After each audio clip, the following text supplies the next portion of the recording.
Your lecturer is Dr. Roy Benarock. Dr. Benarock is a general pediatrician, an author, and an educator. He earned his medical degree at Emory University and completed his residency through Emory's affiliated hospitals, serving as chief resident and instructor of pediatrics. He has continued his involvement on the Emory faculty as an adjunct assistant professor of pediatrics. Dr. Benarock is board certified in general pediatrics and works in full-time pediatric practice near Atlanta, Georgia. He has published 2 books on parenting and pediatric health topics and writes a blog for parents and health professionals. His essays on pediatric health have been widely published on the internet, and he has served as a featured expert on WebMD.com.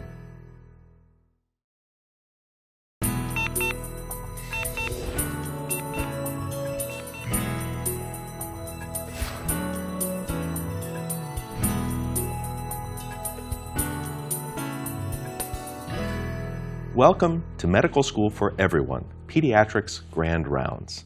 You are a third-year medical student, and it's time to start your pediatrics rotation. You've already had your basic science courses, and now you'll start working with patients. Little patients, mostly. This is pediatrics, though since we'll be seeing patients through age 21, some of them might actually be taller than you. Now, I know you might feel that your basic science knowledge is a little rusty. So during this course, we'll be sure to cover the background you need to understand pediatric care. Biochemistry, anatomy, physiology, we'll review those when needed.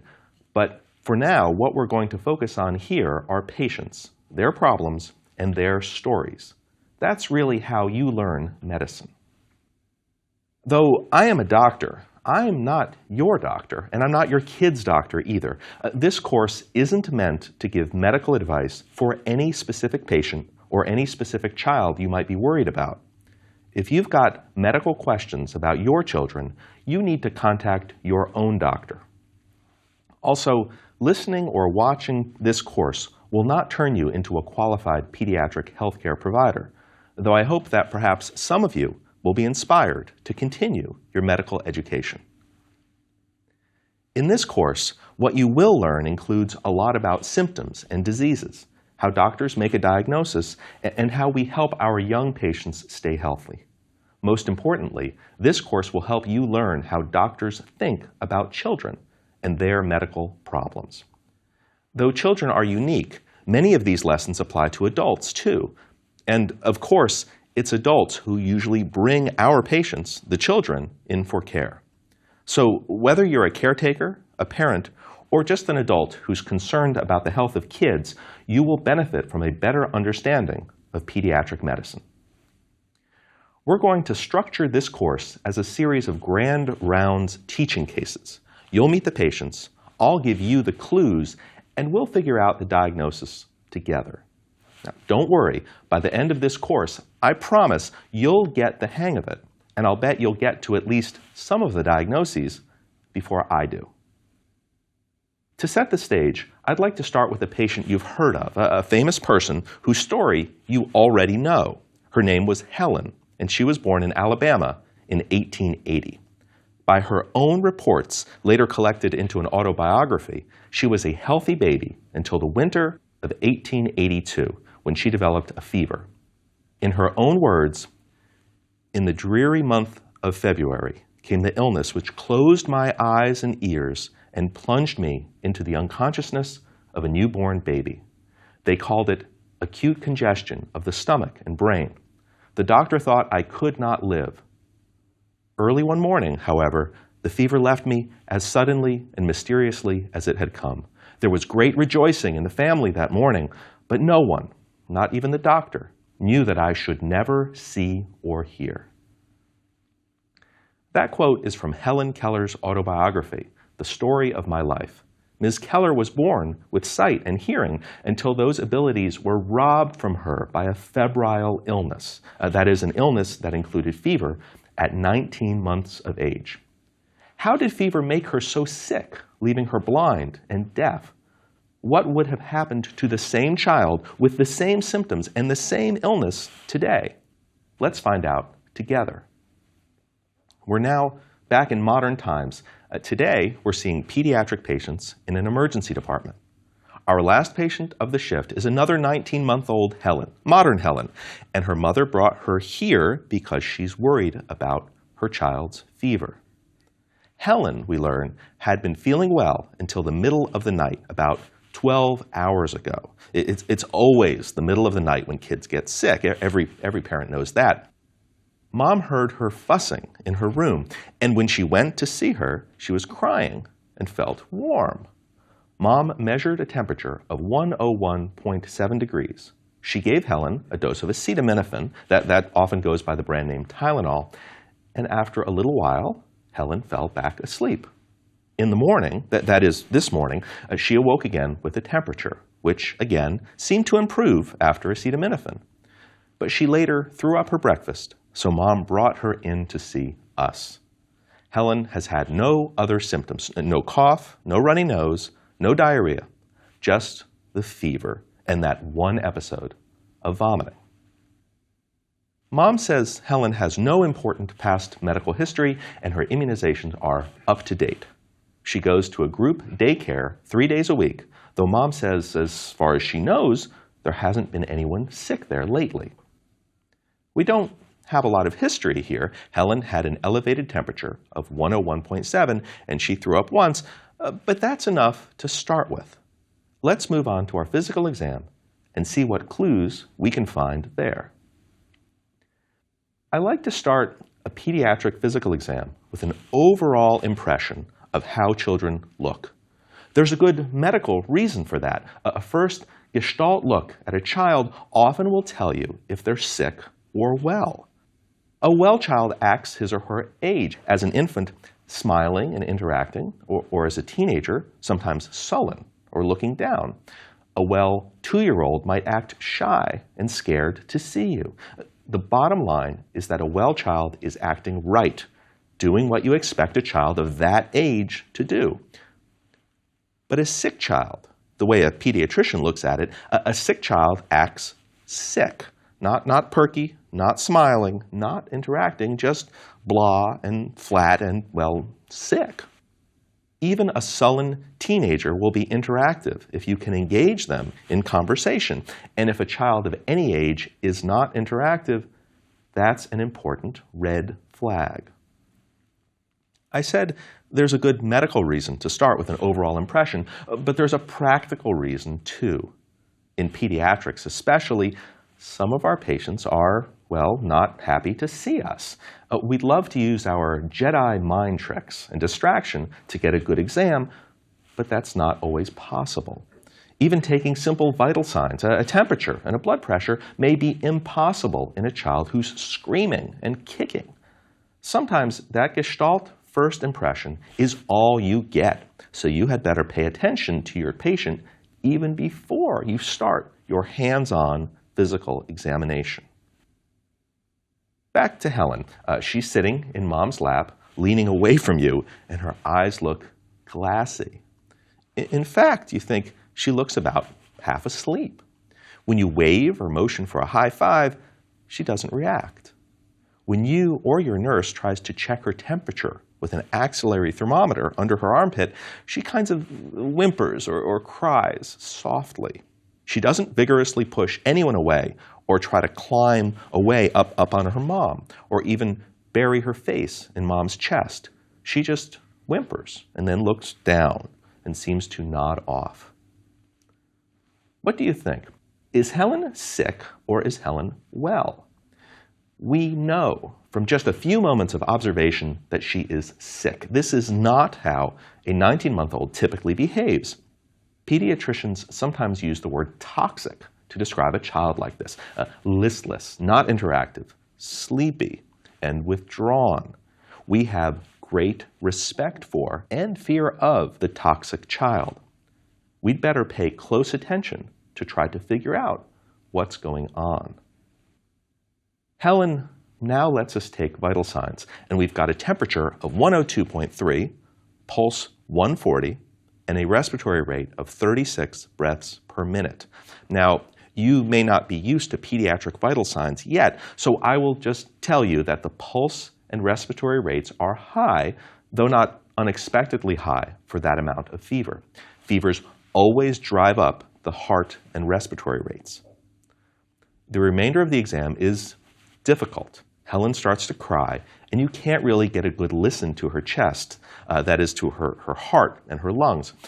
As far as you can tell, her belly is soft and not tender or painful to touch, but she seems to get especially upset when you try to move her body or move her limbs. She sits kind of still, just whimpering and crying as you try to examine her. You examine her hands and her feet. The color and pulses are good, but when you press and then remove your thumb from her skin, it takes a few seconds for that pink color to return. You try to get Mom to put her down, to watch her walk. Nothing doing. She just won't cooperate. Or maybe she finds it painful to walk or is unable to walk. You just can't tell. When you finish trying to touch her, Helen quiets down and seems to fall asleep again in Mom's lap. One of the challenges we face in evaluating our pediatric patients is that many of them can't talk or explain what's going on. Even once they can talk, they're not always willing to talk. We have to get our clues more indirectly by observation and by asking parents.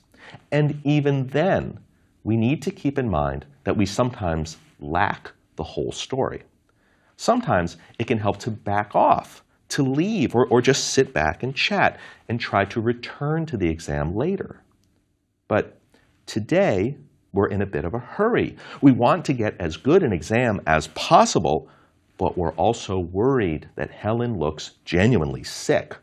We may need to make some decisions based on the best exam we can get, even if it isn't a very good one. In Helen Keller's case, in 1882, the story was about the same as what we've heard today, a 19-month-old girl with fever and probably vomiting. Helen Keller was diagnosed with, quote, acute congestion of the stomach and brain, which, to the thinking of 19th century physicians, fit her symptoms well. Congestion, then, was a broad term referring to excessive fluids in the body tissues or in a specific organ. Often, the excessive fluid was blood, or was thought to be blood.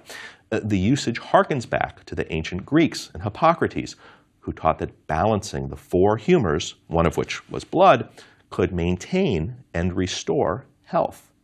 By the 1880s, humoral theory was gradually being replaced by newer ideas about health, but the idea persisted that excessive fluids of some kind, that is, congestion, was still a common cause of illness.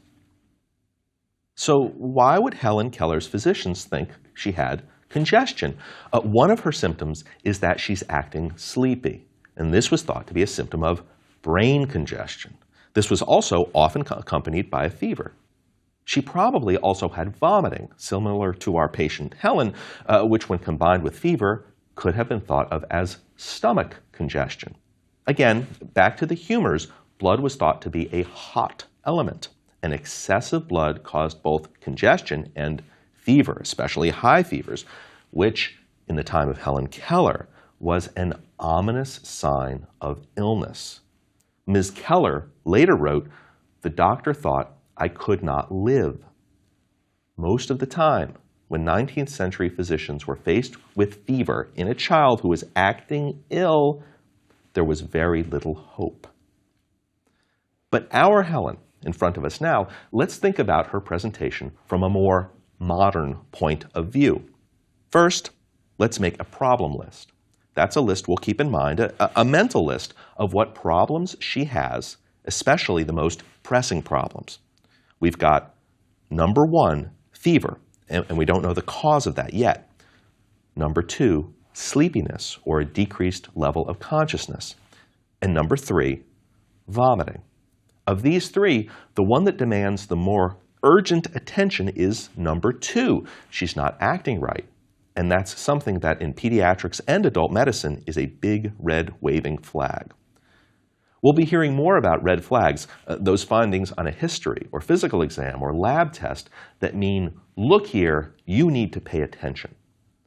A 19-month-old with a fever who's acting well, that's a child who could wait a bit. We'd try to get more history or try to repeat the physical exam, but our Helen is acting unwell, which means we need to press ahead now. One important cause of sleepiness or decreased activity during a fever is the fever itself. Though fevers themselves can't harm anyone, they do make children and adults feel achy and uncomfortable and unwell. We'll give Helen a dose of a fever-reducing medicine, not because we need that number, that temperature to go down, but because we hope it will help her perk up and feel better. Another potential cause of Helen's sleepiness is dehydration. She's been running a fever, which can deplete the body of moisture from fast breathing and evaporative losses. Plus, she had some vomiting. And since she hasn't really been feeling well, she probably hasn't been drinking well either. Anyone with a fever needs to take in extra fluids. If Helen is more than mildly dehydrated, she may not have enough circulating blood volume to get enough oxygen and nutrients to her brain, which can make her act sleepy. The medical term for this is hypovolemic shock. Inadequate blood volume providing inadequate tissue circulation, leading to symptoms of organ dysfunction, in this case, brain dysfunction. Assessing the hydration status of a child is especially important because children are more prone than adults to become dehydrated when they're ill. They have a relatively high proportion of body surface area to mass, so they can lose a lot of fluid from evaporation. They're not as likely to keep drinking when they feel sick, and they tend to run more fevers than adults when they get ill. All of this can contribute to insufficient body fluids, especially if there has also been vomiting or diarrhea. The best single test for hydration status is a child's overall sensorium or level of consciousness. That same gestalt we mentioned earlier. A child who is perky and laughing and walking around is not dehydrated. A child who's sleepy or not active, that's a child we need to be wary of. Now, things other than dehydration can cause sleepiness, a drug ingestion, head trauma, low blood sugar, all sorts of things. So in an ill, listless child, we need to think about dehydration, but also many other possibilities. There are other things we can look for, too, to help decide if Helen is dehydrated. A dry, tacky mouth or warm, dry skin suggests dehydration, as does infrequent urination or urinating very dark or amber-colored urine. Most children will need to urinate at least every 4 hours or so through the daytime. And Mom says she can't remember if Helen has had a wet diaper at all today. Another physical exam finding, we mentioned it earlier, is to check what's called the capillary refill. You squeeze or press on a toe or a finger and then watch how long it takes for the pink color to come back. In most children and adults, color should return instantly, or at most within a second. A capillary refill time of 2 seconds or more suggests circulation is poor, and in children that's often, though not always, caused by dehydration. And one last thing to check, it's simple and easy if you're lucky. If you happen to know a very recent or well-measured weight on a child, not a weight from a home scale, but a good exact hospital or medical scale, you can compare that with a current weight to see how much fluid a child has lost. A weight loss over a day or two is only from water loss, and 1 pint of water weighs 1 pound. So if we knew Helen's exact weight a few days or a week ago, we can compare it with today's weight to estimate her fluid loss. If she's 2 pounds lighter, that's 2 pints of fluids down. Children can usually tolerate up to a 5% fluid loss without becoming markedly ill or needing IV fluids. But over a 10% loss in body water usually correlates with severe clinical dehydration. We don't have a recent weight, but our clinical impression is that Helen is acting quite sleepy with a delayed capillary refill. This is consistent with significant dehydration. But in a way, the story doesn't fit. After all, she hasn't vomited that much, only once, and she's only had the fever for about 12 hours. How did she get so dehydrated this fast? Or is there more going on here? We spoke of dehydration and hypovolemic shock as a cause for her to present like this, but it's not the only cause. What more could be going on? We had given Helen some acetaminophen or Tylenol earlier to reduce her fever. She took that and didn't vomit it back up, but she refused to drink further from a cup when offered. Mom's been trying, and it isn't working. So it's time to get an IV started to run in fluids. We don't know the whole story yet, but we know that Helen's acting sleepy and has findings suggesting dehydration, or maybe something else on top of that. Before starting the IV, we tried to repeat the exam again. It's been about 20 minutes. The acetaminophen should be kicking in, and she's asleep. Her vitals now include a heart rate of 160. That's heading up, even though her measured temperature is down to 100.7. And her capillary refill remains slow. This time, she didn't fuss much with the exam until you raised up her legs towards her belly. That made her upset. But it was when you tried to bend her head down gently towards her chest that she really resisted your exam. You tried to get her to look down by shaking a toy, and then you gently tried to move her neck yourself. Nothing doing. That neck is stiff, and it will not move. Fever, vomiting, sleepiness, and now stiff neck. All of this suggests a significant infection. It could be an abscess or infection in her neck, though those usually arise as a complication of a throat infection, and she never really had a sore throat. Or, more ominously, Helen may have meningitis, an infection in the tissues around the brain. And meningitis, by affecting the brain, will cause an ill appearance and sleepiness, even more so when on top of dehydration. In retrospect, meningitis is the most likely diagnosis for what happened to Helen Keller, too. But lucky for our Helen, it's not 1882. Things move quickly. With a nurse's help, an IV is started, and you're dismayed to see that Helen barely flinches. While the needle is in, blood is drawn for testing, and then an intravenous catheter, that is an IV, is left in place to administer fluids and antibiotics. We haven't tested Helen for meningitis yet, but this is a case where therapy cannot wait. We give the antibiotics to treat potential meningitis now, even before performing the spinal tap. That blood that was drawn, the first test done is quick, at the bedside, checking for blood glucose. Hypoglycemia, or low blood sugar, can cause listlessness, though Helen's comes back okay. It's always important to quickly rule out hypoglycemia in children, especially young children, who are listless or lethargic. They have small bodies and have less metabolic reserve than adults, so they're at risk for low blood sugar, especially when they're not eating well, or ill, or both. Let's let the fluids and antibiotics run in for a few minutes, and then see if Helen perks up. We'll repeat a set of vitals, too. We had noticed the pulse had been heading up, which is not a good sign. Let's see if that improves and how Helen is doing after what's called a fluid bolus. Meanwhile, we'll think about children and fever. I had said before that fevers cannot harm people, and I meant it.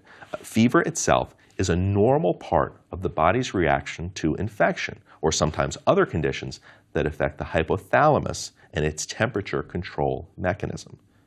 Yet many people are afraid of fevers. They worry that fever will cause brain damage. Why?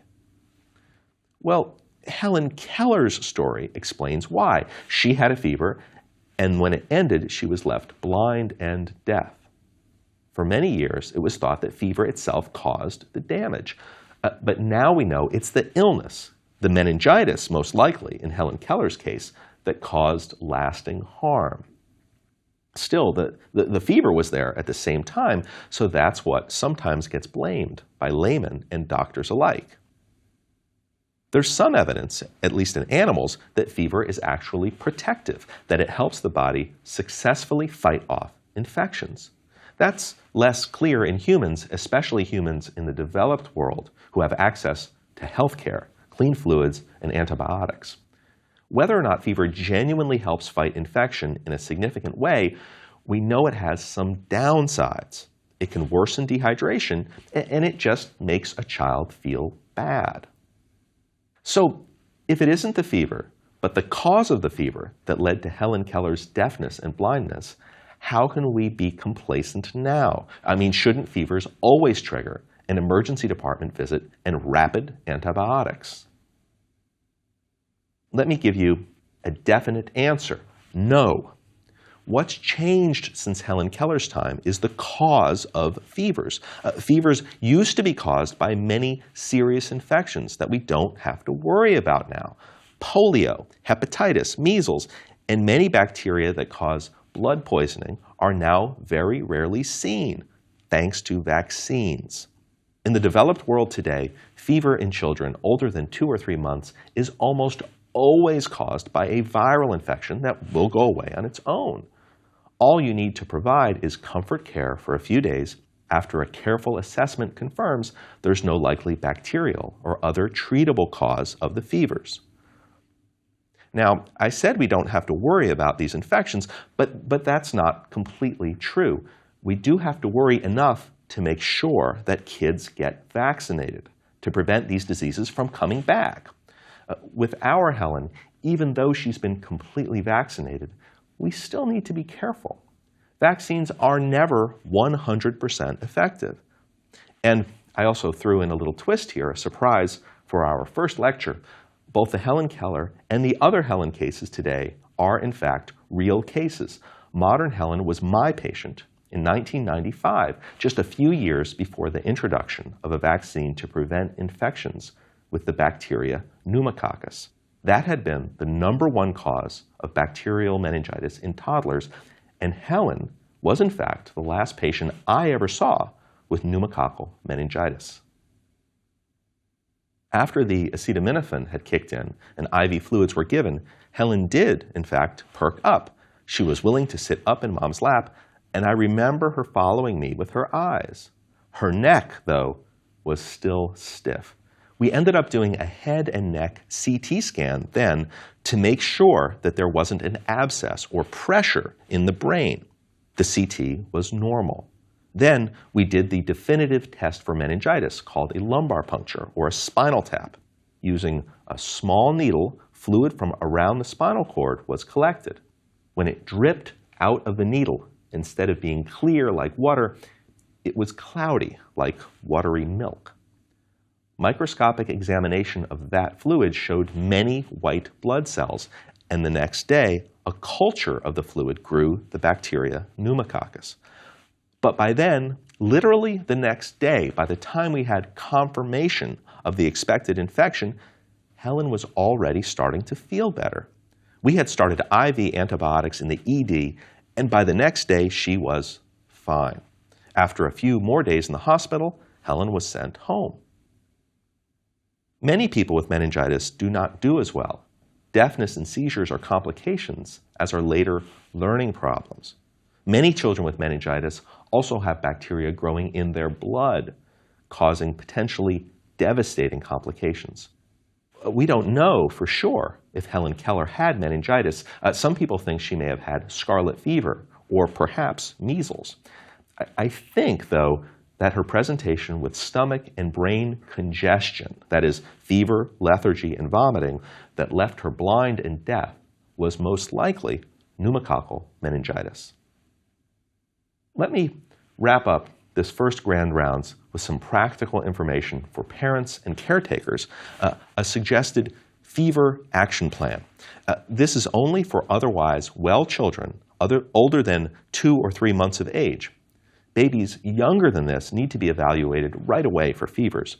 And children with chronic or serious illnesses or immune problems need to have a more specific plan in place from their own doctors who know them well. This plan is also not appropriate for children who, for whatever reason, aren't fully vaccinated. They're at much higher risk for serious infections and need specific instructions to help decide the best thing to do with a fever. For healthy, immunized children older than 2 or 3 months, the suggested fever action plan I tell patients in my practice goes like this. First, assess just how sick the child seems.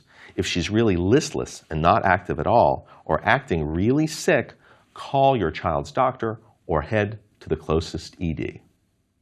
As long as the child or baby only seems a little sick, you can give a safe medication to reduce fever, typically acetaminophen or ibuprofen.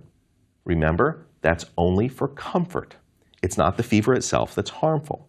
We're only treating fever to help children feel better and to help us assess just how sick they act after the fever is reduced.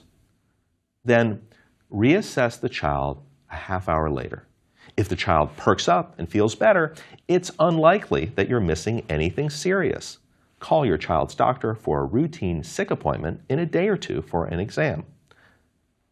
But if your child really doesn't feel better after the fever is reduced, call your doctor right away and consider heading in for an emergency evaluation. In any case, with a fever, be sure to give extra fluids and jot down when you give fever medicines so you don't get the timing mixed up. You can get the exact dose and timing instructions for your child's size from his or her doctor. By the way, as for what number constitutes a fever, most of us use 100.4 degrees or above, measured with a thermometer. 98.6 degrees Fahrenheit is the average of the normal range of temperatures. That number isn't the normal temperature. Everyone varies higher or lower, so don't worry if your child is a little higher or lower than that. At 100.4 or higher, that's when most physicians would consider a fever to be present. This was a complicated case to start with today, but I wanted to be sure to illustrate some important points. The most important clues about a patient's illness come from the history and physical. What's the story and how did it happen? And what did you find when you examined the patient? The most important part of the pediatric exam is the big picture, the overall impression of how a child is interacting and behaving. We should be very wary of the possibility of serious illness in a child who just isn't acting right. Telling the sick from the well child is a crucial skill not only for pediatricians, but also parents and anyone who takes care of kids. And it's a skill we'll continue to learn about next time.